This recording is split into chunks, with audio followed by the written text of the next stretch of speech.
The meeting is now called to order. We have public comments.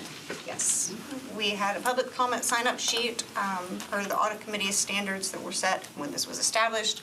We will listen to a maximum of 8 people for 2 minutes each. Mr. Walker will time each individual. He will call each person out and will give a 30-second warning whenever you're close to the time. And then once the timer goes off, that is the end of the 2-minute period. Okay, first person we have is Tim Lee. Good evening. I'm here to talk about the audit with the Office of Homeless Services, and I guess you've got 2 audits that you're considering. I've worked with the COC, which is not under your purview, but I've seen nothing but professionalism from the Office of Homeless Services. And I've looked over the letter that Ms. Welch has submitted with all the complaints. I just find it a little bit over the top, and I think that's more of a hack job. And I have all the confidence in the world of Office of Homeless Services. They're the real backbone behind getting a homeless situation under control. The COC is not helping a whole lot. And I would like you to kind of consider not doing an audit on any of these complaints that have been issued by Ms. Welch. Thank you. Thank you. All right, next person is Mr. Derek McLeod. Hello, everyone. My name is Derek McLeod, and I'm very grateful for the Office of Homeless Services. I am a resident at Strobel House. Due to being homeless and living a very destructive life, the Office of Homeless Services has given me an opportunity to have a place to call home. That place to call home has allowed me to get enrolled at Nashville State Community College, where I am majoring in social work and about to be inducted into the Phi Beta Kappa National Honor Society. This January also has allowed me to get licensed in ministry, all because I've had a place to call home. So, please, let's do the right thing about the Office of Homeless Services. Thank you. Thank you. All right, Mark Chandler. My name is Mark Chandler, and I'm a resident of Roadway, Harding Place. Office of Homeless Services pretty much saved my life. I was living in Tent City, and they closed Tent City down. When I first got there, I didn't want to be there. I thought it was like jail. But since then, I have a new view of how I view that place out there. It's allowed me to, like you said, I can call home. And by extension, the people that run it out there, the hospitality hub, they're not like any other agency I've dealt with. You're not a statistic out there. These people really care about you. You know, whatever you need, they're there. You know, if I need someone to talk to, they're there. You know, if I need a bus pass, if I need to get my ID, whatever I need to get to permanent housing, not just get permanent housing, but have a foundation under me that supports sustainability, that I can, you know, when I leave there, I can maintain that. They're there, you know. I think it's the best thing that ever happened to homelessness in Nashville. And I've been around homelessness. So I've been homeless on and off for 20 years. You know, I've dealt with Salvation Army, Room Inn. There's nothing like OHS. It's the best thing that ever happened in the city in terms of homelessness. Thank you. Thank you. Allison Cantway. Hi, my name is Allison Cantway. I'm the Assistant Director of Planning and Research at the Office of Homeless Services. I just want to start by saying that OHS has nothing to hide. We're really proud of the work that we're doing. We share more data with the community than nearly any department we share. This 20-slide deck with literally hundreds of numbers once a month at the Public Health and Safety Committee. And we do this because it's important for us to be good stewards of public funding, and we've committed to being open and transparent. We're not perfect, but we've made corrections along the way. We're always open to hearing about ways that we can improve. But we've been under investigations, audits, and ethical complaints, many of them that have originated from a single council member, which have not found major issues with our department. We're currently under an internal investigation that was initiated by the same person to address largely the same inaccurate allegations. I've been with OHS since it was created in 2023. I spent about 5 years previously in another metro department that did similar work, similar size. In my time there, we were just never targeted like this. And all of this takes precious staff time away from serving the most vulnerable among us, which is why we all joined this department. Our office has been committed to serving the most vulnerable population that is least likely to access services. I know there are people in the community that don't agree with us serving this population, but these people want and they deserve a bed, air conditioning, a shower, a door to close, and a place to live safely. This is not easy. Providing housing to those that need it most can be really hard. And unfortunately, just like in apartment complexes and subdivisions, there can be instances of theft, violence, fires, arguments. These challenges are not, 30 seconds. thank you. These challenges are not unique to Nashville and happen in all residential facilities, unfortunately. But our housing first and trauma-informed principles tell us that we must continue no matter how hard the work is. I'm proud of the work that we've done. I think that Nashville should be proud of the work that we've done. And while we absolutely want to be transparent and provide accountability, we care most about making sure that all Nashvillians are able to secure attainable and accessible housing. Thank you for your time and for letting me speak. Thank you. Mr. Michael Lacey. Good afternoon. Much of the documentary evidence cited in this audit request of OHS exists because I and other citizens fought to bring this information to light. Much of this evidence has been dismissed by senior Metro leadership as merely personality conflicts, misunderstandings fueled by the excessive passion of advocates for the unhoused. What's more, information from public records and reported by local media, including the Nashville Scene and Banner, has been called fake news by senior OHS leadership. But this request contains no reference to personality types or management styles. It does not include hearsay or rumors. Instead, you'll find direct citations to public records, financial statements, officially reported metrics, police reports, and discussion from the floor of Metro Council sessions. I'll ask you to do what anyone who sincerely wants the truth would ask. Please just examine the evidence. You're entitled to assume the worst of my intentions for speaking here today, but please examine the evidence. The relevant questions for you are simple. How was money spent, and how was it supposed to be spent? What processes were meant to be followed, and were they actually followed? What was meant to be accomplished, and what was actually accomplished? We're not here today because mistakes were made or a few rules were bent for a greater purpose. 30 seconds. We're here because critical issues were not acknowledged. They appear to have been hidden, they went unaddressed, and the people who have the least power in the city, as is too often the case, seems to be the one paying the price. We all want to move forward, but to move forward, we must learn. And that begins with undertaking a simple, nonpartisan, bureaucratic thing that is not an assertion of wrongdoing, but merely an acknowledgement of accountability and routine oversight. Please perform a comprehensive audit of the Office of Homeless Services. All right, next person. Liz Maynard. Oh, I'm sorry, Steve Redner. Here. No, I switched to with 5 days. We just moved everybody down. Okay. Thank you so much. It's good afternoon to everybody. I want to thank Mike Lacey for the work that he's done on this. I think he's brought to attention some compliance and asset management issues. One of the issues that came up was that there were payments that were made on an expired contract. And that's a violation of policy. When the Office of Homeless Services contracted with DePaul USA, it was for 4 months for operation and maintenance contract. I wanted to see a 1-year operation and maintenance contract, not a 4-month. And so what happened was they paid it for 4 months and they continued to pay on that contract. The problem is when you don't have a long-term contract, after 4 months, the vendor can go out there and double, triple the price if they want. Because you have people who are living over there. And when they're living there, what are you going to do? Have those people become displaced? I'm a big advocate for the homeless people. And I just think the way that was handled was really wrong.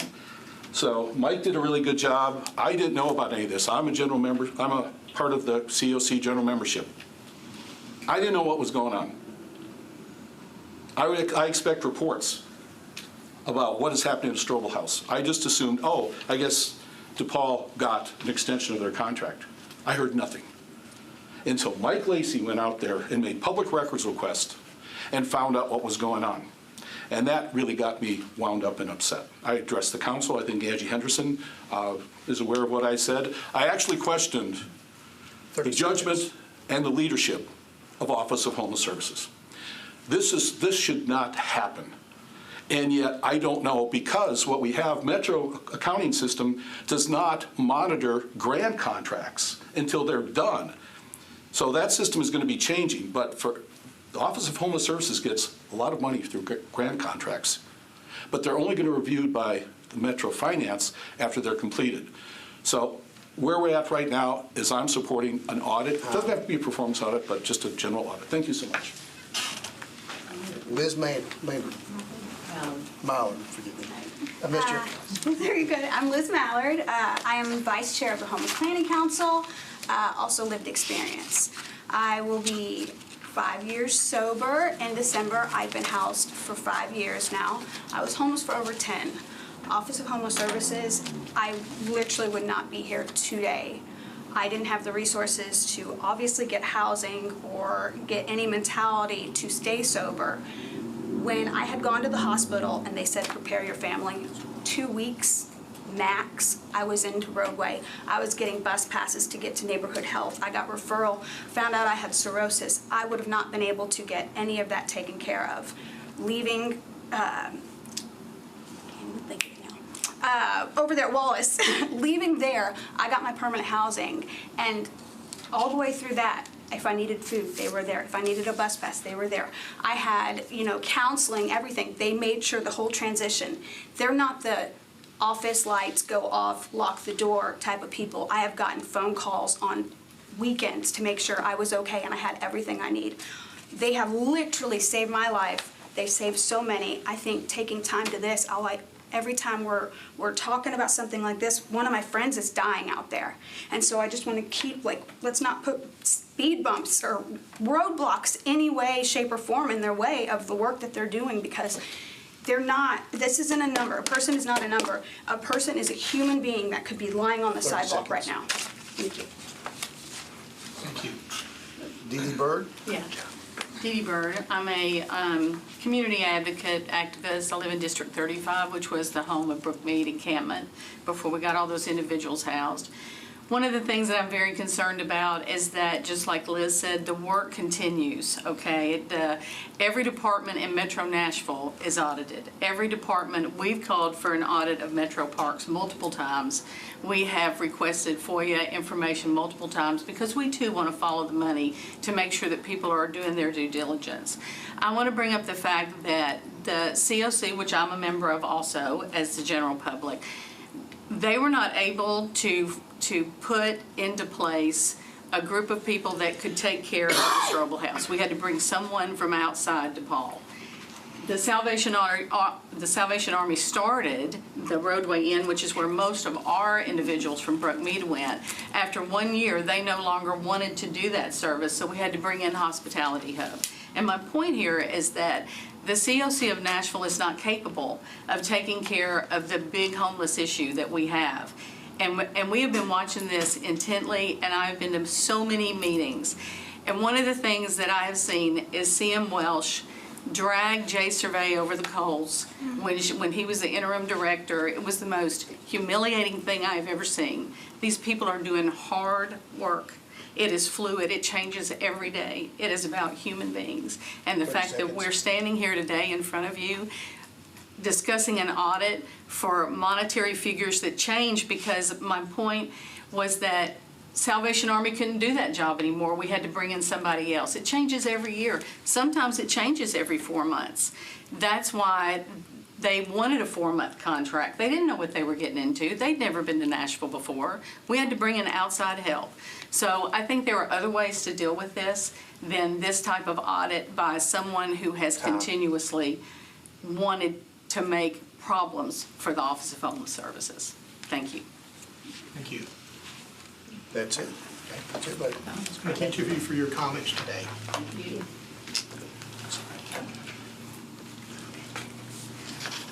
Next item on the agenda is the approval of the minutes from the previous meeting. Do I hear a motion? So moved. Second. All in favor? Aye. Any opposed? Motion carries. Old business? Yes, our item on old business. So if you'll remember, we carry forward the Nashville General Hospital investigation to each agenda as we follow the remediation of those recommendations that were made through that investigation. Within your workbook, there is a matrix of the recommendations and the related allegations. If you see a yes, that means not only has General Hospital taken the steps to remediate and address that recommendation, but it also means our lead investigator, Paul, has gone out and actually verified that it is actually remediated. There is only one left. The one that is left relates to the physician that was utilizing space and services of Nashville General Hospital without an agreement in place. The reason that this one is still open is because they are still trying to quantify the amount, like square footage and the individuals for the the self-reported Stark violation that they are putting together. Once that happens, that is when that one will be closed. But other than that, they are making headway. As you all saw, they recently signed a new PSA with Meharry. And Dr. Elders, their interim CEO, has worked very closely with Paul to make sure that all of these are getting addressed. Are there any questions? Vice Mayor. Chair, on this material we have here regarding the lawsuit for the overbilling by City Ballet. Yes. That was filed in August of 2025. I didn't know if we could just have sort of a status report on that, what we anticipate the timeline for that being. We don't have a timeline for that. We are just aware that the lawsuit has been filed, in all honesty. Past that, the legal information we don't have. We just know that they're pursuing the refunding of that overpayment. Okay. And if I may, Chair, I have, Please. I guess, 3 questions. For the remediated issue around contract signatures and some of the, backdating and not signing and some of those issues. I think I had elevated this in a previous meeting just from a continuity of process standpoint and consistency across all our Metro departments. I'm seeing here that DocuSign has been purchased for use on all contracts. I apologize if I don't remember the answer to this prior, but I had wondered why, as a Metro government, we do not have kind of like an enterprise contract for DocuSign, either held by General Services, Finance, or Legal. And literally, if you are within Metro government, you use DocuSign, full stop. And like, why is like the hospital authority buying DocuSign and this department's buying DocuSign? Can anybody speak to that? Nance, correct me if I'm wrong, but since General Hospital is its own component entity, it does not utilize the same contracts that Metro government has. It's kind of like when we were looking into the financial contract that they're using for assistance, piggybacking off of ours, and whether or not that's allowed, is my understanding, is that they do have to have their own standalone contracts. Okay. Is that correct, Director? That is correct regarding DocuSign for the hospital. Okay. And would that be true for any of our other kind of So authorities? it varies. And- It's a great question, and we can definitely look into that, Vice Mayor, as to, because I am not sure of the answer as to Okay. why the entirety of Metro, which I think is your question. Right. Does not use DocuSign, and it is definitely by department. Okay. So, but we can look into that and report back to you. I appreciate that. And then I think the last question, nope, that was it. Thank you. Thank you. Can I just add real quick about General Hospital? We have been working with them, Finance has been working with General Hospital, as well as their contractor for accounting services, and I will report that has been going really, really well. And so I just wanted to report that has been smooth. We have had a lot of transparent, honest conversations back and forth about their accounting, and it looks like their close for FY25 is so. Thank you. It's good news. New business. New business. So the first 3 items under new business are somewhat lumped together. As you know, we do have the request for the audit for the Office of Homeless Services. Typically, when we have audit requests, the committee asks about other work that's been done in our office related to that. And we just happen to have just issued 2 follow-up reports that touch on homeless services. The caveat being that when these audits were done, well, one's an investigation, one's an audit, They were underneath social services at the time. This was prior to Office of Homeless Services becoming a standalone department. We have not audited those. But I'll start with the investigation. Back in 2024, we issued an investigative report into allegations of contracts at social services. There were 2 allegations related to this. One had to do with wasteful spending on a contract for services not rendered. And then the other one had to do with utilizing services by an outside vendor or an out-of-state vendor when a local vendor could have been utilized. Both of these allegations were unsubstantiated, but there were 2 recommendations that came out of that investigation, which is typical for our investigations. The first one was recouping funds that were overpaid to the vendor. There were some unallowable costs, as well as one invoice had something that was double billed almost, but it was about $1,500. So the recommendation there was to try to reach out to the vendor and recoup those funds. That attempt was made. The overpayment was reimbursed. What social services, which we may have to get Director Pratt if there's any questions related to this because she's in the other room. The second piece of it was unallowable expenses that were requested for reimbursement from the vendor. Unfortunately, what the old CFO at Social Services did was he told the vendor that that was okay, and so the vendor never repaid them when they reached out.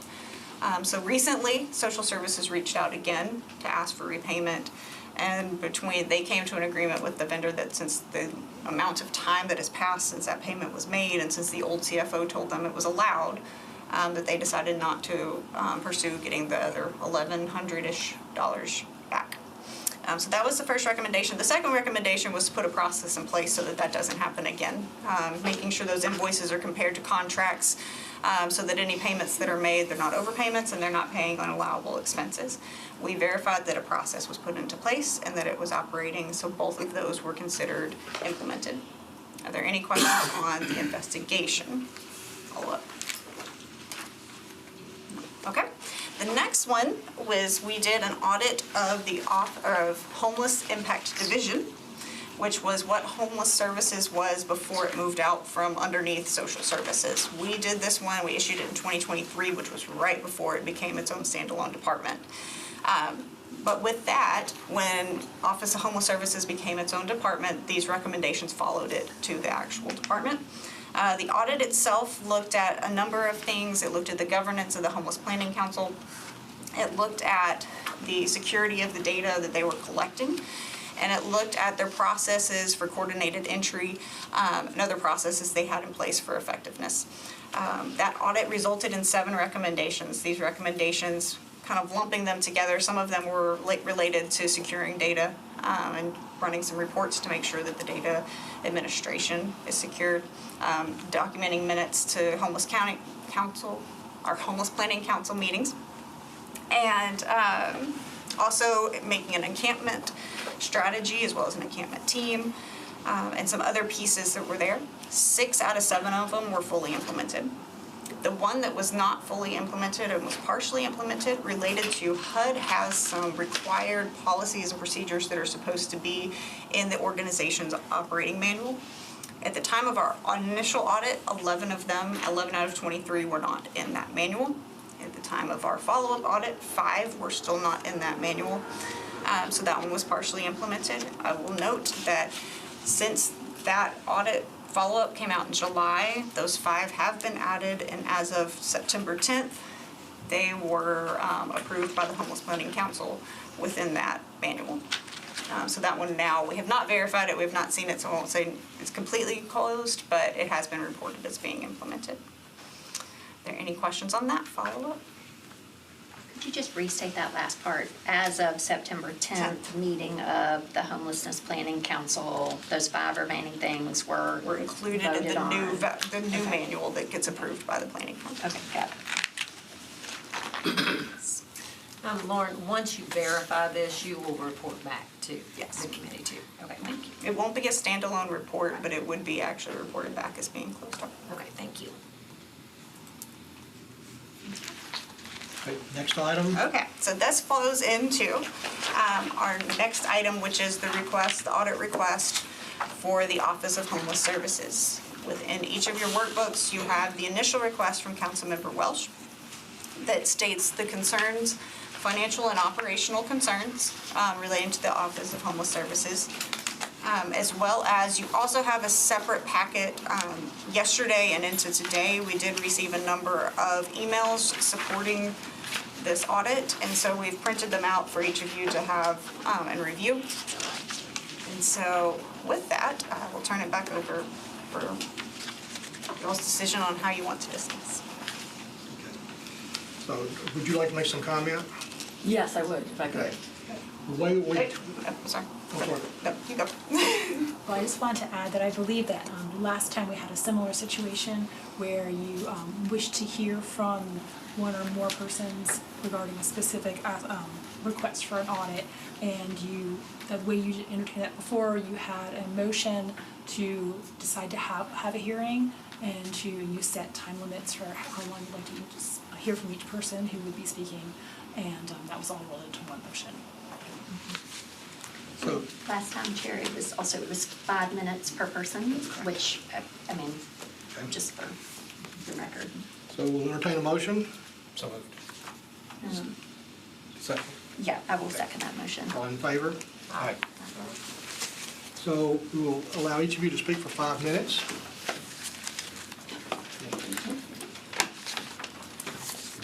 Thank you so much. I really appreciate the opportunity to come before you today to talk about my request for an audit. You all have the packet in hand that details many of the reasons that I think underscore the need for an audit, so I'm not going to repeat those here. But I do want to call attention to two overarching issues that I believe warrant a comprehensive examination of this department at this time. And the first centers on finance and a lack of compliance with financial policies, potentially not acting responsibly in accordance with the law, and a lack of transparency within the department around these issues. And those, again, are underscored in the document that I gave. The recent debacle with the DePaul contract at Strobel House underscores this. OHS continued to pay invoices despite those invoices making it obvious that the numbers did not add up. They referred to a contract that was expired, but the amount of the contract on the invoice was triple what the actual contract was. So the question is, what else are they not aware of? Can we trust any of these numbers that we're getting from them if there's such a disconnect between what is actually happening on the ground and what they think is happening on the ground? I specifically asked the director about this at a committee meeting, and she said there were two contracts and they just got confused and didn't realize that a contract had expired, so that gives me pause. The second area is ethics. The ARP funding that we received was specifically directed towards implementing a housing first policy to address homelessness. But the question is, are we doing housing first? Are people being referred to in a timely manner when we have available permanent and temporary housing options, and why or why not? I would say they are not. What happens when a landlord gives back money? We don't know. Why are we keeping beds open for over a year when we have people on the street who need those beds? Is what is happening really housing first? And is it in line with our understanding of what an ethical, person-centered, housing-focused approach is? I would argue no, but I believe that is a question for the auditor to determine. In the ordinance that created this department, OHS's role was outlined as coordinating and bringing people together. But instead, we're hearing distrust from the very community partners that OHS is tasked to bring it together. At the most recent meeting of the HPC, the community CE procedures you referred to earlier were voted on after months of discussion. But at the last minute, the very last minute, OHS sent in a document contradicting the entire CE procedure document put together by a COC committee. Fortunately, OHS's recommendations were not adopted, but the question is, why were they so aggressively, I would say, divisive?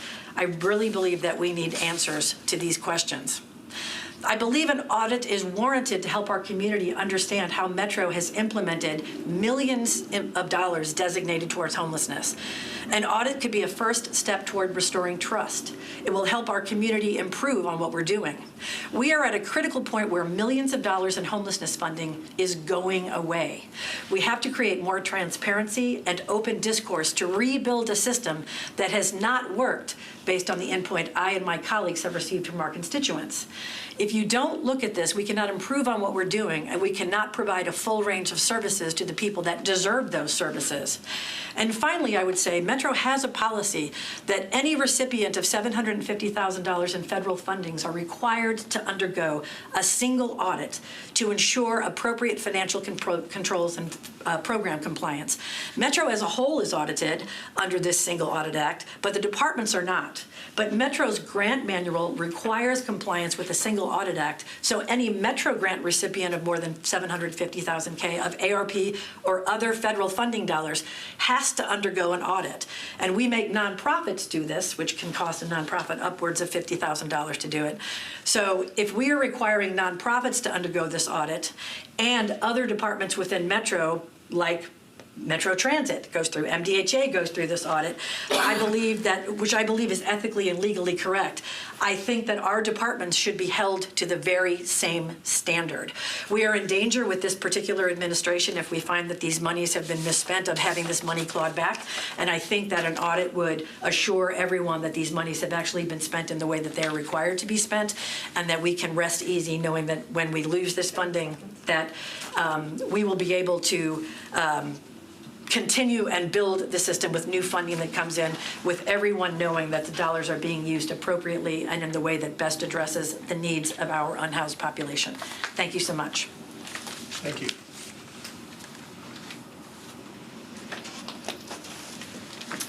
Hello, thank you all for having me. Director April Calvin, the Director of the Office of Homeless Services. One, I'd like to say thank you for having us and thank you for your time. OHS is pretty much an open book. We are open to audits, we're open to questions. I'm proud to reveal that in the last 3 years, we've been through a number of the audits that you've discussed today, and we actually just completed a single audit. Thank you for reminding me of that. We just completed a single audit in our department as well, so departments do actually go through single audits annually as well. So managing our funds and contracting obligations, it's very important to us. We take that seriously. And we see the impact of the work on the 3,800 individual faces that we helped to house within the last 2 years. Also providing shelter, meals, basic necessities, socks, connecting them to services, job opportunities, being able to help. You heard a lot. Just want to say thank you for all of the support we have here with public comment. Heard a lot about some of the great work that's happened in our office. The last 2 years have really revealed a huge change in that effort. You have a document or a brochure in front of you that speaks to a lot of the numbers, so I won't repeat that. But I do want to say in the last 2 years, our office has kind of held the line under the current housing pressures that we have. We've held the line at 2.4% of an increase. And cities our size that we like to look to as model cities had an increase of 36%, 19%, 14%. Strobel House was one of the tools that was implemented that helped us to be able to address homelessness, and it currently serves 68% of people experiencing chronic level homelessness. In the last 4 years was the first time that our community really started to address chronic level homelessness. People had stayed outside for 5 years, an average of 5 years experiencing chronic homelessness. It is expensive, and it does take a lot of funding to address that population, and we're committed to that.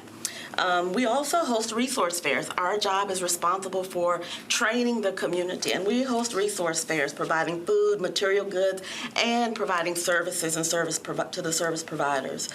This year, we operated the cold weather shelter at an unprecedented 46 nights, averaging 270 individuals per night, providing hot meals. I'd like to say that we're super proud of being able to provide them a Thanksgiving meal utilizing Cracker Barrel. Also, we are excited to share that our department helped to increase the average funding of federal funds that we receive here in Nashville by 68% and 45% reductions in deaths of people experiencing homelessness within 1 year. I know I'm running out of time, so I'm trying to go a little faster. A couple of other things that we implemented would be utilizing data and coordinated entry at our cold weather shelter. And we also started operating the coordinated entry line, 2 things that we took on as we moved away from Metro Social Services. A couple of other things that I'm really excited to talk about is the increased data entry. We, in the last 2 years, we've paid for a bridge to sync the data from the Nashville Rescue Mission to have that data directly imported into our database. So there's a lot of great things going on. And yes, we do provide training and conferences. We bring national leaders here to help with training our community because it's more cost effective. But also, we utilize HUD funding as it is intended, taking people to conferences, taking our community, our staff, people with lived experience to national conferences. A statement from Drew Freeman, CEO and on our Homeless Planning Council. He says sending him and his staff to a NAEH conference, which is a national conference, was transformative for him and his team. We utilize those federal funds for that exact event because agencies don't necessarily have the funding to be able to provide for that. Structured transparency.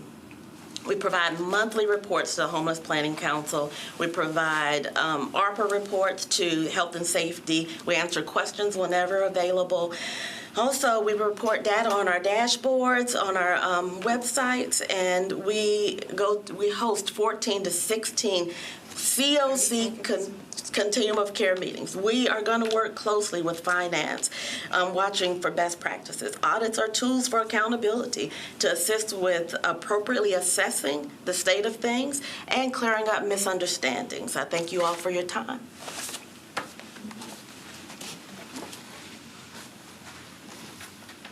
Do we have questions from anyone on the committee? Can we ask questions of folks? Thank you, Mr. Chair. Director Calvin, thank you for being here. And it's obvious from the folks that we've heard from that your office makes a lot of difference for a lot of people. The issue of expending funds on the contract that had expired at DePaul was clearly concerning to a lot of us. I seem to recall when we considered the new contract, there was a discussion in Budget Committee, and you mentioned several remedial actions your office has taken to make sure that doesn't happen again. Would you mind reiterating those? Thank you so much for that time, for being able to share that, because that was a section I skipped over quickly. Yes, our department, we have three of our admin and finance team. They're actually enrolled in the state level CCFO training. We are in the closing discussions of a contract administrator. We used to have just a grants coordinator, but we see it as important to have a contract administrator to help with working with legal and our finance team. Also, you know, we've reviewed processes as it relates to POs, purchase orders, and direct vouchers, and I know finance is putting some systems in place. There was not a PO system for contracts as it relates to nonprofit agreements, but I know there are systems that are being put in place. We're going to continue to work closely with finance, having regular meetings with Director Janine's entire team on addressing things as our department continues to grow.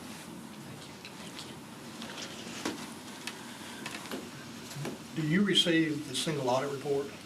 We do. So if you want me to talk through the single audit. So, and Crossland is here as well today because they're, I think, walking through their audit plan, so they're happy to opine on this too. But yes, so the way the single audit works is the finance team is responsible for working with each department to gather the grant data, and we compile all of that information into one single audit. But the auditors, Crossland, take that data and they sample that data, and they actually go in and test the departments for compliance with the single audit. And I think John's around the corner. He can probably elaborate a little bit more about their testing procedures, because that's not what we do. But we gather, compile the information, send that information to Crossland, and then Crossland actually audits that information at a department level. Do they issue a report at the department level? They do not issue a report at the department level, but each department is subject to their selection criteria, where they will go in and actually look at actual invoices related to various grants, if that makes sense. And then they issue one audit for the single audit. It actually comes back before the audit committee and as well as the management letter. So do we know, and you may easily say you don't have that information, do we know what grants they selected from this department? I do not know. That would be a question, John Crossan, I'm sorry to ask you to come in. Do you mind maybe talking through how you test the single audit when you're auditing single audit? I think that would be helpful for the group. By the way, You would John identify Crossan. yourself for the Yes, viewing public, thank you. yes, yeah. John Crossan. Yeah. Auditor, external auditor. It's a complex process to calculate what programs you test for a single audit.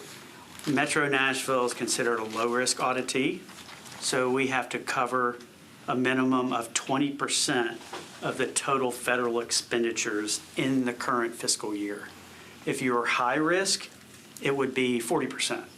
There's a complex calculation to determine whether you're low risk or not, but mainly it's whether you've had material weaknesses in each of the last 2 years. If you've had a material weakness on a grant each of the last 2 years, you're considered a high-risk auditee, and it goes up to 40%.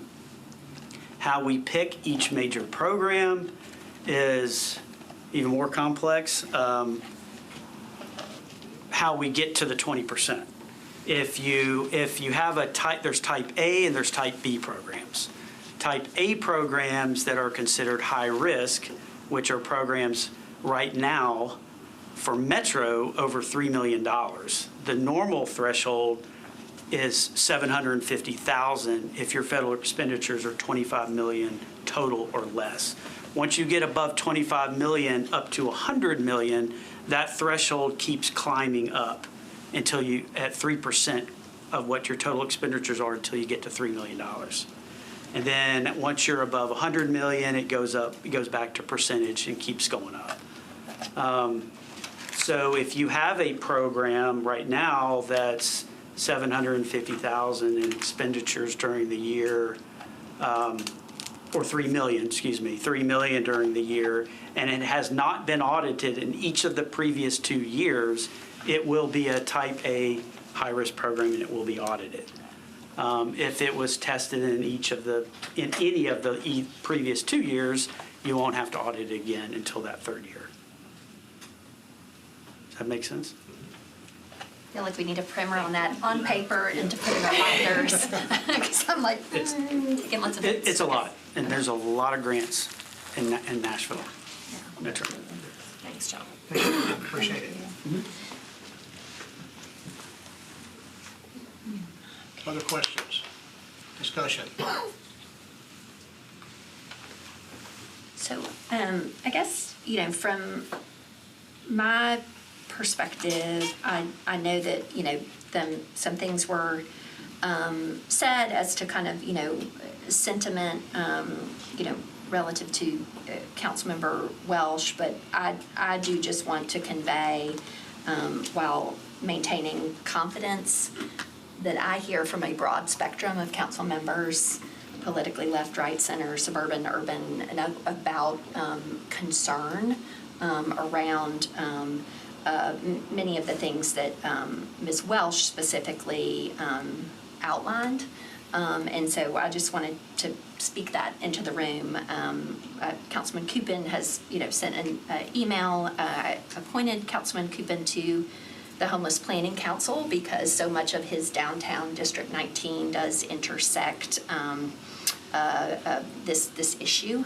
And so, I try to make sure there's a diversity of council members participating in that process so that they can become sort of the subject matter experts for council. So without attributing that to any particular member who has participated in the Homelessness Planning Council, but just more generally, I did want to speak that into the room because I do not believe it is a singular concern of Councilmember Welsh. So I just wanted to say that for the record. And then I am still thinking about kind of what next to ask to sort of move our discussion forward, Chair.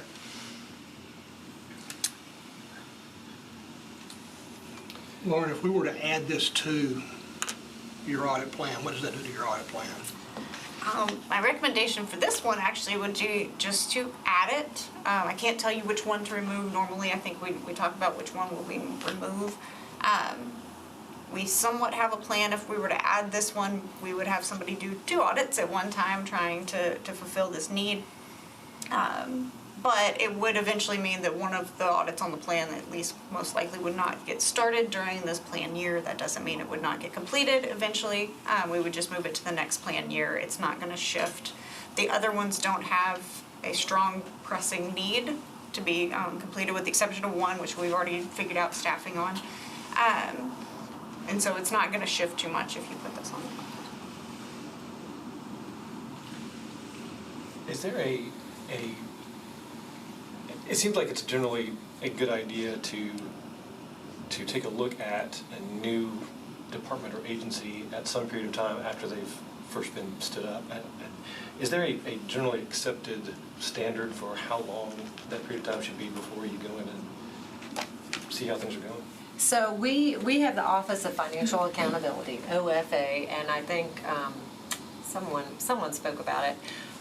But what that is there is monitoring to nonprofits. That's what that team does.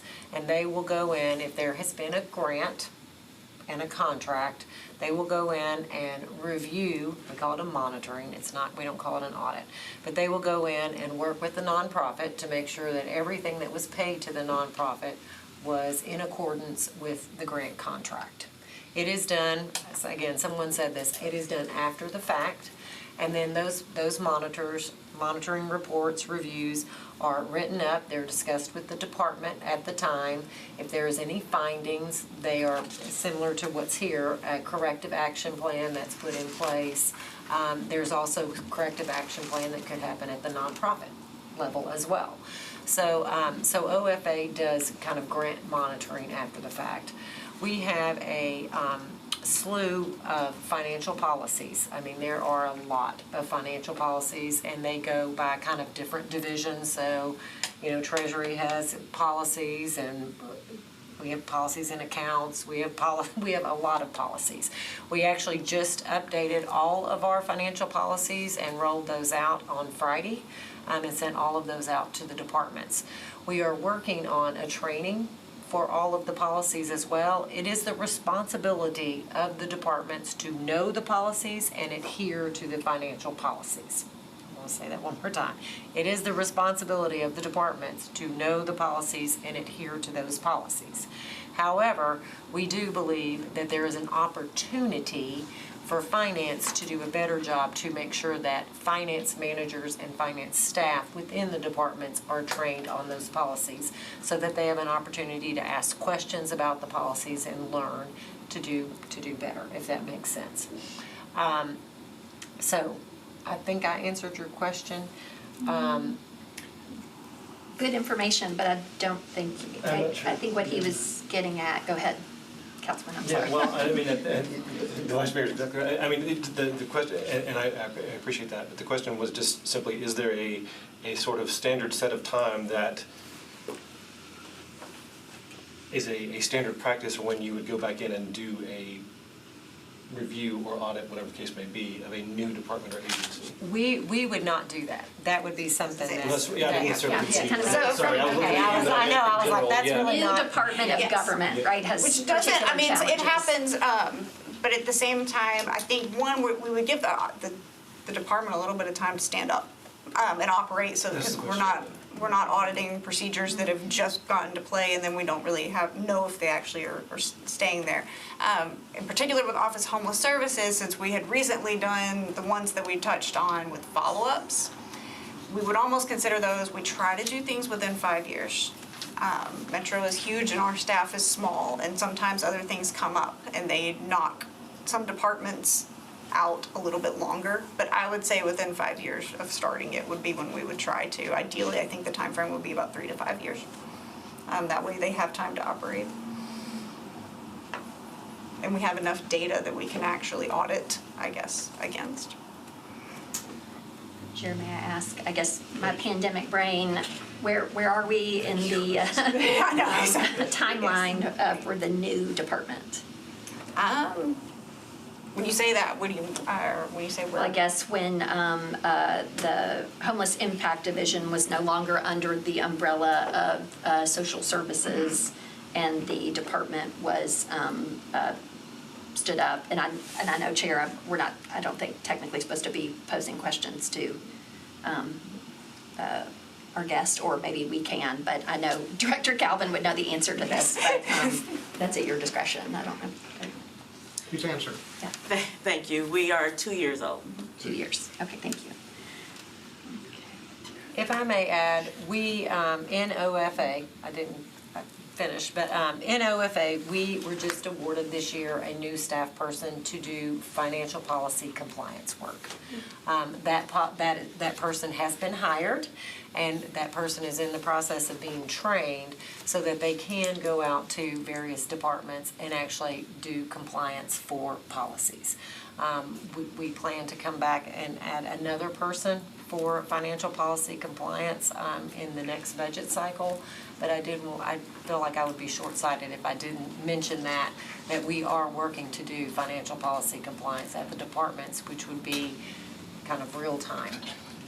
We feel like that's an important piece that's been missing, and we just have not had the staff to do that. So we were very thankful we got that awarded in the budget this year. So I know, Chair, if I may, I'm sorry. Please. Similar to the discussion that we had about the property assessor's office, right? And kind of where it was on kind of the routine cadence of audits, and then additionally, just because we were having kind of a community convergence moment of really high property valuation, right? That's not to impugn the assessor's office or to say that anything bad happened, but sometimes when there's just a broad kind of community concern around something, conducting an audit allays those concerns, right? Like you can just kind of dig into that and then finally say, for the record that we looked into this and it's to the benefit of the department. And so, that's kind of the ground that I'm trying to find, right? That because this is a space in government that is very fraught with a whole lot of community partners, a lot of different opinions. It's a challenging space to work in. And so I'm trying to figure out kind of how to hold space for some form of this that would be constructive and kind of allay those concerns. I don't know if that is doable. I don't know if that means parsing some particular aspect of what the request is, or from a, I guess, Director, from your perspective, whether you say kind of we're going to audit the whole thing, and then staff gets in there and then they parse out some things that are emblematic of certain concerns, or if you kind of flip that and you say, okay, well, here are some very specific particular concerns, and then you go out into it at a more micro level. I think if you were to do the more micro level, you don't necessarily address the broader concern, and so I'm struggling a little bit with how to balance that, and I don't know if you could speak to that. When I look at the concerns, the biggest thing that stuck out to me was more the financial operations. Since we touched on some of the services provided under Homeless Impact Division and the policies around those services, I would say almost not to look at those with this audit, since we just did that follow-up as well, and to focus more on the financial operations and those processes. Because I think that hits more of the concerns related to the contracting and the spending, if that's the method we want to go with this one. The assessors was a little bit of a different situation where the concerns spanned a lot more, and we really didn't know that space. This one we know a little bit more because we did do the Homeless Impact Division audit, even though it was under social services, much of that has continued over. So my recommendation would be actually to scope this one a little bit more just towards the financial operations. I wouldn't say specifically what kind of operations, or grants, whether it's POs or contracts or anything like that. I would leave that part open, but I would focus more on the financial operations. Chair, may I pose a follow-up question to Director Reed? Please. Director Reed, can you conceive of a way in which that would then be compatible to the work that you were highlighting and elevating as it relates to, the back end of the grant and the new policies? Like, can you see a synergy here that's constructive? Yeah, absolutely, absolutely. We actually work quite a bit with Lauren's office, Director Riley's office, and internal audit, and we really work hand in hand. So, always happy to assist internal audit in any of their audits, and will be available. Our resources will be available to do that.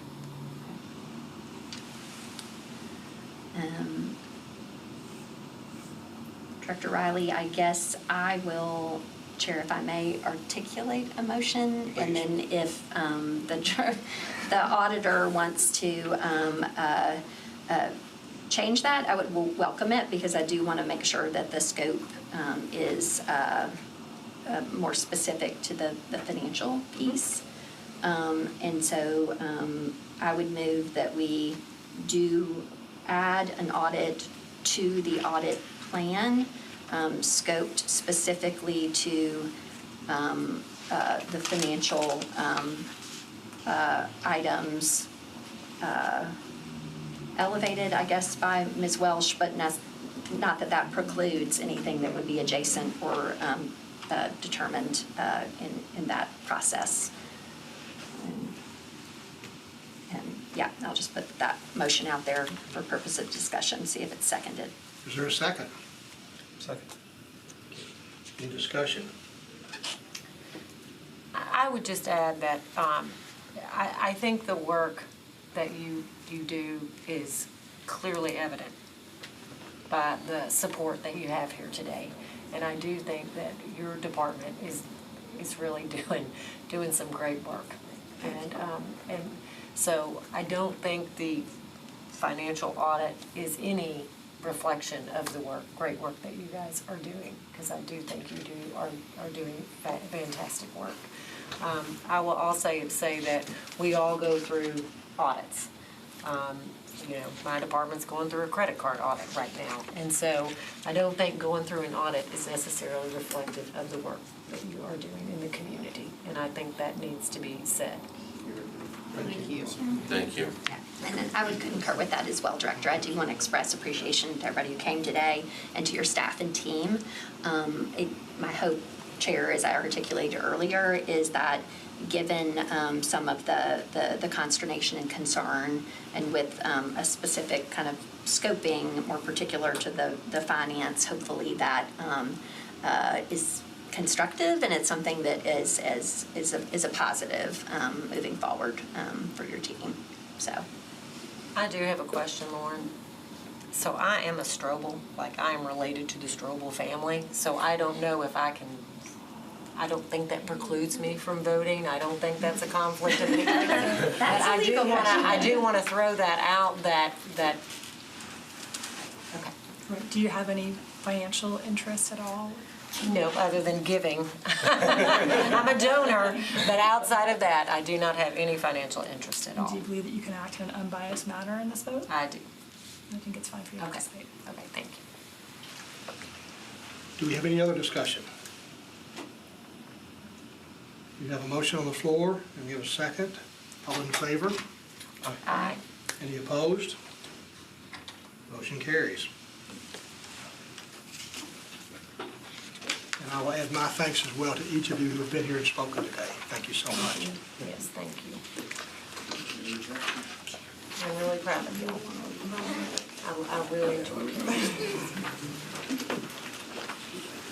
I will cede my chair. I was about to say, we are going to have to kind of turn over a little bit.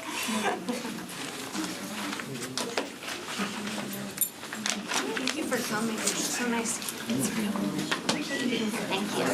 Thank you. That's okay. Bless you for what you're doing. I guess the room clears out now, so. Thank you. Thank you. Listen, I did the groundbreaking for Strobel. So, I mean, that's. I was like, you better follow through, because he introduced me to Ben. And thank you for your graduation, will you do that? Because I'm really proud of you. I'm really proud of you. This fall. What's going on this fall? We're still in the meeting. The meeting's still in progress. You can take that discussion to the hall. Yeah, the meeting's still going. That's okay, that's okay. Yes, sir.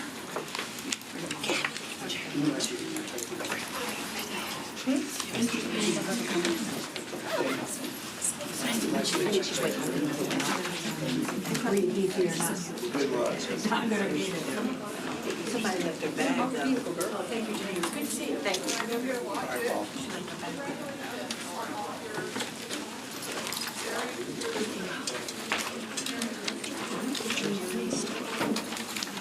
Sorry. Because they can leave. Somebody left their backpack. Oh, that's not me, I don't know. Does that belong to somebody who's here? Is that Tim?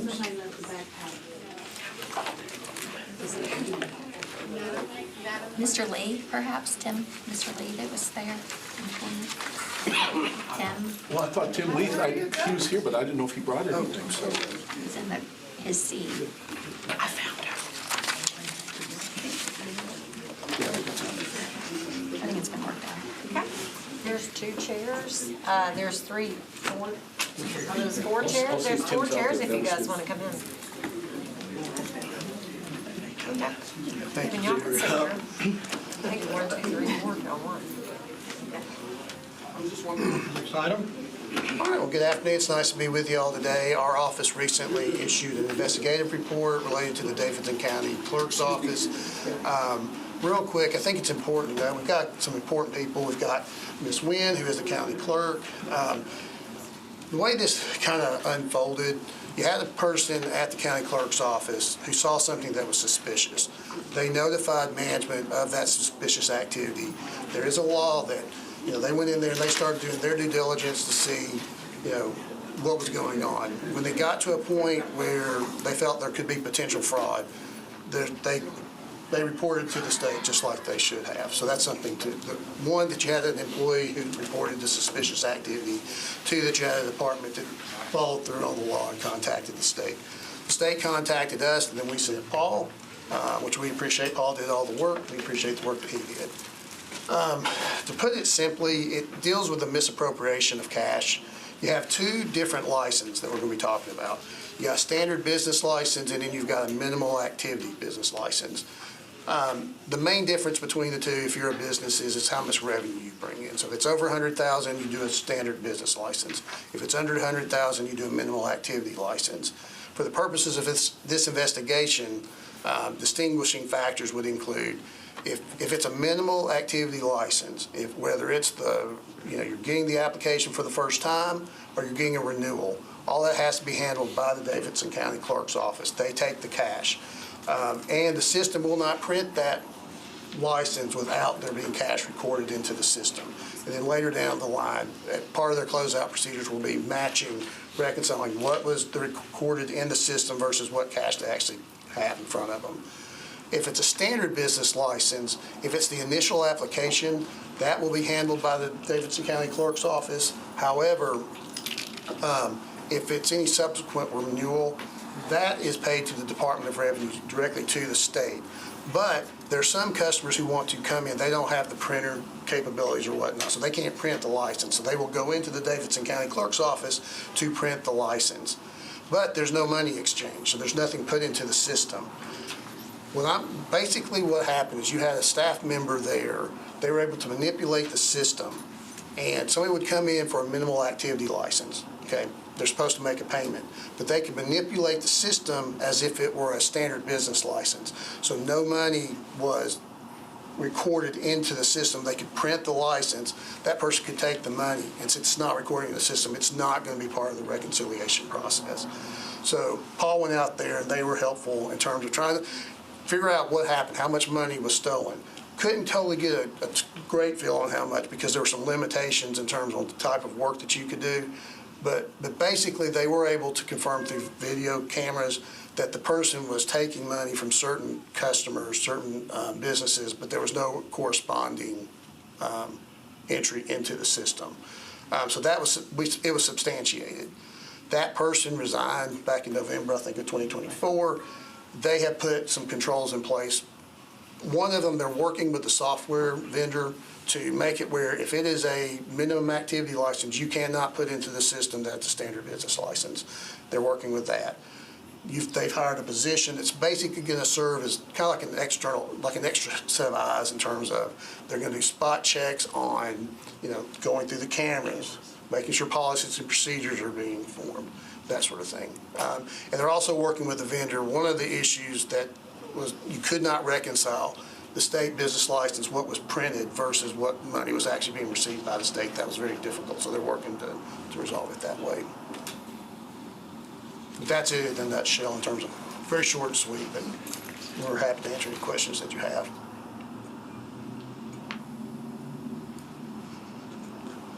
Questions? I have one. At the risk of oversimplifying this, is there a reason we're still accepting cash payments for these things? It seems like that would do away with the problem. My understanding, y'all may be able to speak to this more than we can, but a lot of times your citizens, that's the only way that they can pay. I wish we didn't have to take cash. But there are people who insist on paying only with cash or who want to write checks. People come into our office to write a check so they don't have to pay the 2% fee. And again, if I could say no cash, only card transactions, I absolutely would. But I don't know that I don't know that I would be serving the public interest to say you can't pay me in any other way except with a card, because what that entails is that them having to pay an additional 2%. I appreciate that. It just seems like more and more of a common practice that I know. those places are limiting cash, and since you do have the option of paying with a check to avoid that. I absolutely wish I could go that way. For these proposed software changes, where they can't cross the line between the Yes. I don't know what the terminology is. Yeah, basically you could go in and manipulate the system to turn it into a standard business license. So, or at least print the standard business license without the system expecting a payment. Because if it's a minimal activity license, the system is expecting a payment before it's going to print anything. So what will happen in a situation where previous year they used the minimal, but they crossed the threshold to require a full license? What would happen is that the state changed the threshold. There used to be a time when minimal activity was 3,000 to 10,000, and the state increased it to the 100,000. So some of these people already had that standard business license because they did business over the $10,000 threshold. And so it's our, it's our belief that that change kind of caused a problem, caused the problem because folks started looking for the business licenses on May 15th. And if I had a standard business license on May 15th, I would just get one in the mail. But if I didn't get mine, I'd walk into the office and get one, and that was part of that was part of what happened. Did I get that right, Tammy? The supervisor overrides. Well, and then what we've asked for with the new system, for the software system, is that anytime there's a change in the type of business license, that it would require supervisor approval. Employee can't change anything. The supervisor would have to come in and give the approval to have the business license change from a standard to a minimal or vice versa. Questions for Clerk Wynn. So the change that you were speaking to at this, was at the state as to what amount of business constituted the different types of licenses? And it just changed, yeah. When was that point of change? It was January 24. January 24. Okay, so, and was this employee employed at that time? They were. Doing this task? Yes. In particular? Okay, so while we could from camera deduce on October 22nd, 24th, November 1, November 12, we might, it'd be speculation, but given that kind of threshold moment in November of 2024, the fact that the person who was formerly employed was doing this task, we might presume that in that intervening time, this was happening or could have been happening. Okay. And I guess my last question, goes a little bit more to generally when, whether for cash exchange or some of these smaller actions, when a particular employee is found to have been conducting, fraud, malfeasance, or otherwise, that person resigned. So I know if that person moves to another county, tries to work at the county clerk or otherwise, or in that, I know what they call you, clerk, when you're not giving them a good reference, right? You're going to be real clear. But I do wonder when we have folks in Metro government who resign, does their record reflect why they resigned so they don't go to another municipality and perpetrate a similar fraud? If they were to be fired for cause, their record would show that. But can anybody speak to, from an HR perspective, what happens there? I don't know about the HR side of it. We can ask about that. Yeah, if we could have a follow-up on that, because I am concerned that when over recent years, as we have elevated something that we cannot substantiate beyond a specific window of time, but we have reason to believe that it happened for many and many years. And if they just go and work in another government, like, how are we making sure that they're not going to perpetrate that or use the experience that they learned here to do that to another government? So I'd like to understand that, please. Thank you.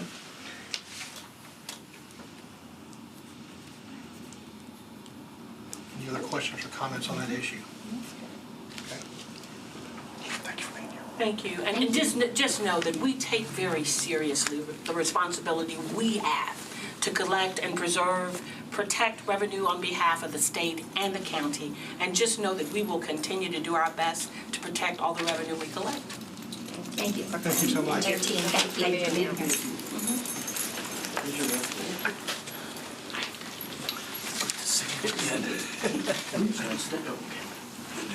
Yes, next we have our external auditors, Crossland, presenting the external audit plan for 2025. This is typically done in June. We moved it to September since we knew there might be some turnover on the audit committee.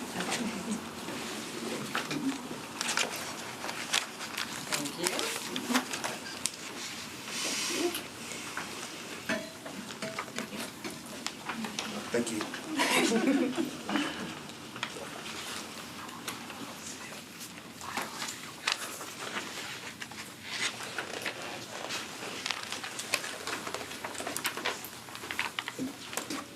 Good afternoon. Again, I'm John Crossland. I will go through the plan, as Lauren just said, that we normally would have done this, I don't know, in summertime, early summer or something. But we are underway in the audit now, but I'm going to go through and show you what our plan is, and we are executing that plan now. On page 1 is the agenda, and these are kind of the items I'm going to talk about. I'll go through. If you have any questions, please stop me. I won't take very long. I know we have a full agenda today. But any questions, stop me, ask me. I'll be happy to. Page 2 is our engagement team members. We do have a few changes on here, but this also, Mark England, he's over here. He's the overall audit manager. Last year we had Katie. Mark's been on the audit for a number of years and has moved into that role. We're happy about that. We do have one new audit manager on the hospital, J.D. Cage. He's not here, but he's the new manager on there. I think everybody else, we've shuffled around, myself, and we've brought Erica Sager, who's been an audit partner of ours for 20 years. She's on Metro Water and Sewer.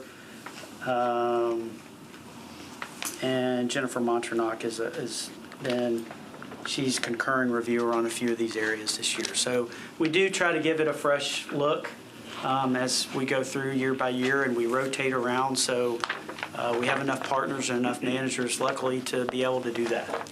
And so we... Can I ask one question? Absolutely. For your audit manager on the hospital? Yes. Could you maybe speak a little bit to his experience, particularly in the hospital arena? Yes. He has been with us for 6 or 7 years. He has not been on this hospital audit. This is his first year, as it is mine, actually, the first year. I'm the principal in charge of it. We both have some healthcare experience, and we've been around this hospital audit. I've probably done independent reviews on it in the past and dealt with major issues, but we're both new. So we're getting, it's a whole new staff over there, and it's a whole new staff on our side. And so far, it's gone really well. I mean, Because of their new staff, your new staff, do you see that as a higher level of risk in the audit this time? yeah, I mean, we adjust our risk for that, absolutely. But, you know, we figure out how to compensate for that through our audit procedures, and we're doing so. We're actually in the third week of field work right now already, so we're at least halfway through the audit now, through the field work part. Thank you for that, John. Yeah, great question. Page 3 is our responsibilities. We'd like to lay out what the auditor's responsibilities. It is an external financial statement audit. The word audit is loosely used for many, many things, especially today. There's internal audit projects, there's monitoring versus auditing, there's external audit. This is an external audit of the ACFR. And so our responsibilities are to express opinions about whether financial statements prepared by management under the oversight of this audit committee are fairly presented in all material respects. We don't audit without exception, we audit to materiality, and that it's in conformity with GAAP. Not only GAAP, but government auditing standards. I came in here a minute ago and talked about uniform guidance. There's a yellow book right there. I have some funny stories of why that covers yellow for another day.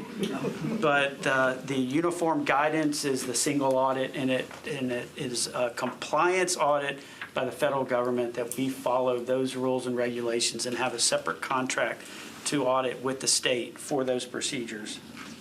Our responsibilities are to also report back to management and this audit committee if we have any material weaknesses, if we have any significant deficiencies, and of course if we have any non-compliance within the single audit, and of course if we detect or find any fraud. Management, it is their report, it's their ACFR.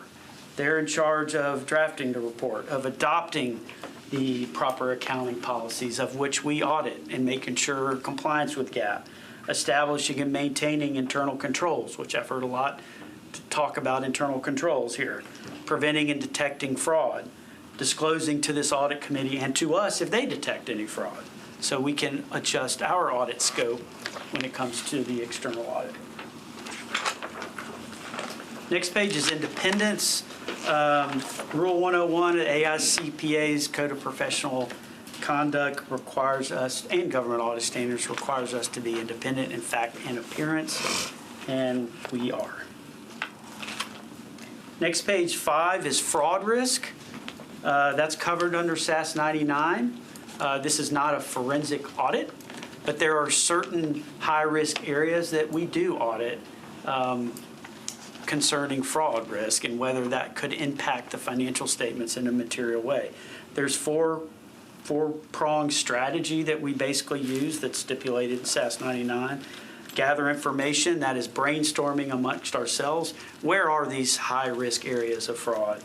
A lot of that comes through our inquiries of not only the management at the finance department, but internal audit, whether it be whatever department, whether it be a constitutional office like the clerk's office. We ask various people amongst all the different divisions of Metro and come up with identified risk. That's one of the other prongs. And then we test for management override. And then we evaluate all that evidence, and that helps bring us to our focus on where those high-risk areas are. And then we either substantively audit it, or audit the controls surrounding those areas. The next page is our methodology, overall methodology and approach. We have it here in a flow chart, and then on the next page, in written form, the audit, planning, and risk assessment. I kind of talked about it with fraud, but our goal is to find and identify where we think there are high-risk areas of material misstatement, and that is where our focus is. during the external audit. Right now, management override of controls and improper revenue recognition, those are kind of always high-risk areas, especially for government. So when we look at testing, like I said before, we do certain areas where we test controls and certain areas where we do substantive testing. On the bottom of page 7 here, we've kind of put some examples of what those are. So controls, we're going to test cash receipts, property tax billings, employee comp, bank recs, those kind of items where we can test to see that we believe there are strong controls surrounding those areas, and we're able to test that those controls are intact and properly functioning. And therefore, we can rely on all the work that underlies those controls. Substantive testing, sometimes it just makes more sense if you have hundreds of millions of dollars of investments just to confirm it with the brokerage firm or a cash account. And that's when you get into substantive testing. You can see some of those areas there, especially when you get to the hospital, third-party settlements, patient accounts receivable, things like that. The next page, I kind of touched on it earlier, is the single audit. I won't go through the 20% and the calculation and all that, but based on last year's CFA, which is the statement that says what all the federal expenditures are, because those major programs that we determine, it's not based on revenue, it's not based on the total grant awarded, it's based on the actual expenditures under that grant for the year. And so we don't have a final CFA yet, we still don't, right? Nor would we expect to have it yet. But if we did, these are the programs that we're kind of guessing that we'll test as major programs. Who provides the CFA and what does that acronym stand for? Catherine and Donna. Catherine and Donna provide the CFA for us, and it stands for Statement of Expenditures for Federal Awards. I didn't know a lot of people get it to it. Okay. Management gets it. But there's different departments that it includes, like, so you might be a better one day. So finance provides them with the expenditures out of the grants at a certain threshold in the year, and then that informs. They'll give us a full listing of all federal expenditures, whether it's subject to audit. I mean, everything's subject to audit, but the full. But I hear people talking. The different departments have to report to finance. That's what I was trying to figure out. I didn't know if you were asking that or not. So every year, finance will do it before the audit begins. We do a year-end training. We also have a single audit training that we roll out to all the departments to talk about, here's what you need to send in for single audit and what the single audit is, and we try and educate folks on the single audit. Then we receive information from the various departments. We also match that. OFA actually keeps a database of all the grant contracts that have come in. So we do some matching to say, did this department report to us correctly? And we say, yes, that matches with the database that OFA collects. We are working to actually procure a system that will help automate some of this instead of it being in a bank access database. It will actually be in software that will help us a little bit to wrap our arms around it, and it'll make it a lot more efficient, if you will. So that's how that works. And then finance, once they gather all the information from the departments, they will put it into an Excel spreadsheet and all of the information. They send it to the auditors and then turn it over to them for the audit process. Got it. Thank you. Okay. Yep. Okay. Next page is prior year issues and recommendations. We didn't have any material weaknesses or significant deficiencies in the prior year or compliance findings. So we did have some management letter comments, of which we went over with the committee, but nothing that would affect this single audit threshold, which we've had in the past. Congratulations. Yeah, those are good. Here, page 11, we've issued just new statements. We actually had a call today on GASB 101, compensated absences. That will have an effect on this year's ACFR, and management's on top of that and it'll be properly reported. So can I elaborate just a little bit on what Absolutely. compensated absences are? So at Metro, we accrue sick time, and so that would be a compensated absence. So in the past, we have not been required under GASB to accrue those at the government-wide financial statement level. But this year, we will be accruing those. So, and it will result in a prior period adjustment as well.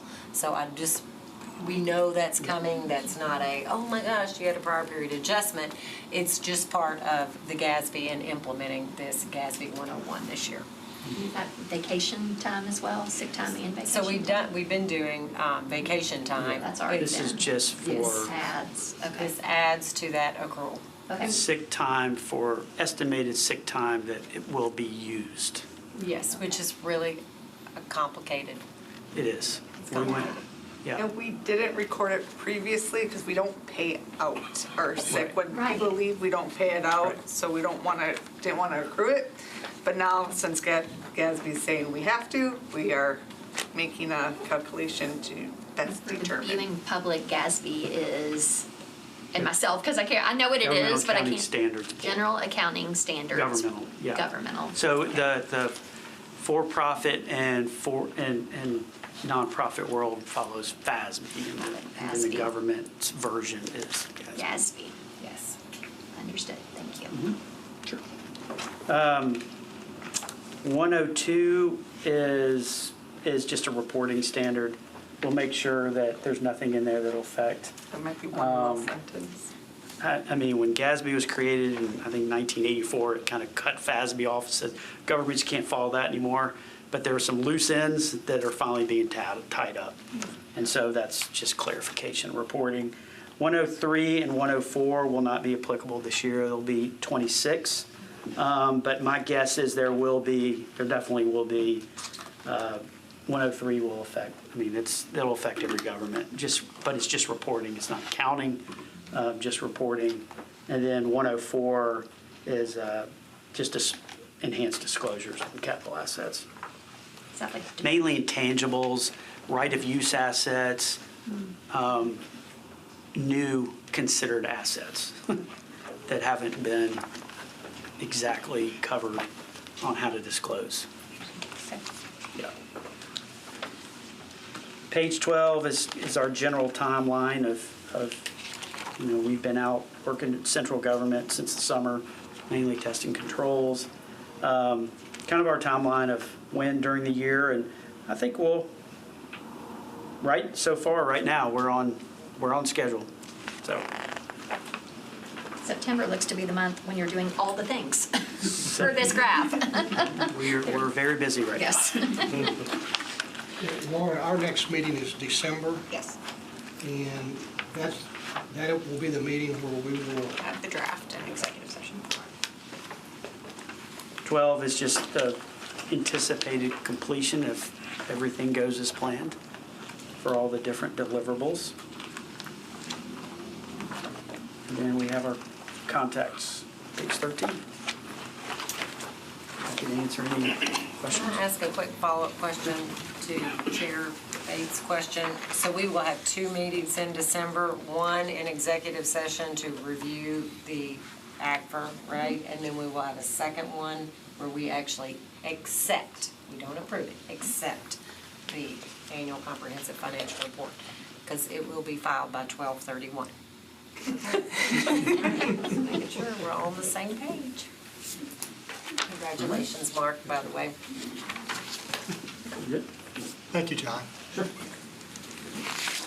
Would y'all kindly leave one extra copy as well for the council office? I'll take 2 of those, thank you. You can just put it on the edge of the table right there. I'll make sure to get it when I go. Thank you so much.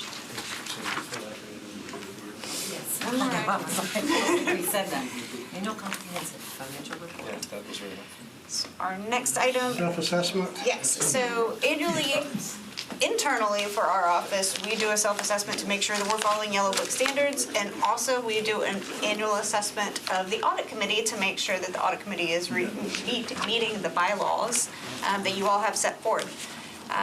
This is kind of an accountability reporting, since our office tends to do and manage most of these items. It's accountability for you all to see that we are making sure that those bylaws are met. This year was all green again.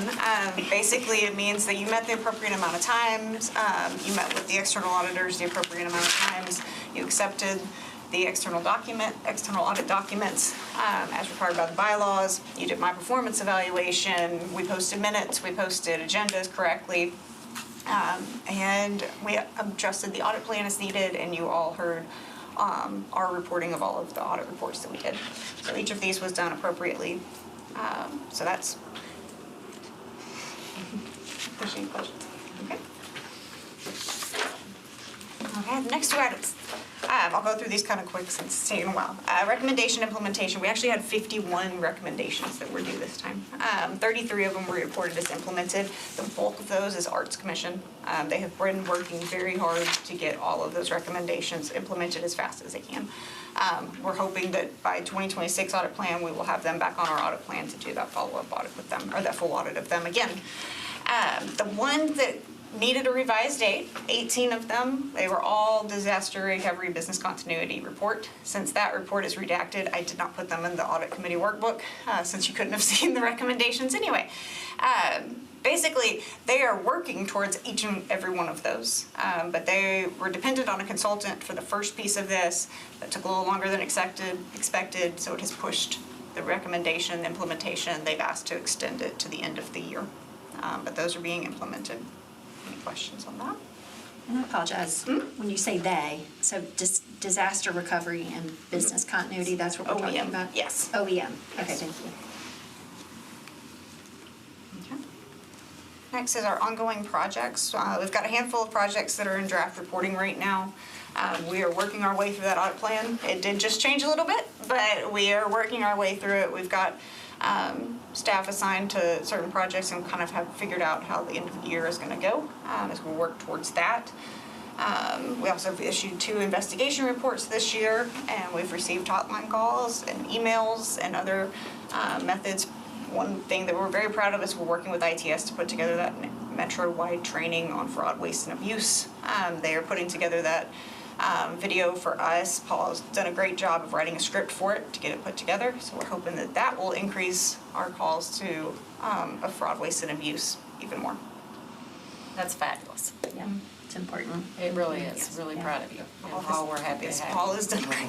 Yes, thank you. Very important. The budget, we are under budget. One of the main reasons we are currently under budget is because we still have that open position that we received last year for the Investigator 2 position. We are not the only department that wanted to post a position at the beginning of the fiscal year, so it took a little bit longer to get it posted. It has closed. We just got the list of candidates today. So we are hoping to interview them quickly and get that position filled. That's the main reason we're under budget. It kind of looks like we're not spending our consulting budget, but I will tell you that we already have almost every dollar of that assigned to a project. With the addition of changes to the audit plan, we've had to utilize those funds, pretty much all of them already. So they will be fully used this year, which in the past, we haven't completely used them, so we're really excited to actually fulfill that budget this time around. And that staffing, like I said, we have that one open position. We're hoping to get it filled and onboarded because we do have a staff member who is retiring at the end of the year. And we're hoping that we will have that position ready to be filled when he retires. That's all. Does that, I'm sorry, will that keep the number of FTEs at 12? Yes.